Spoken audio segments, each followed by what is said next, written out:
所以人唔係只係生活喺呢個世界呢一個生命，我哋嘅信仰好清楚話俾我哋知，有今生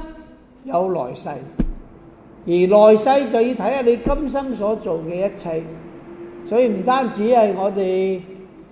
信主嘅人，佛教都話要積多啲福，因為你積福咧就為你死咗之後咧嗰個得救咧係非常之緊要。今日嘅福音就再一次提醒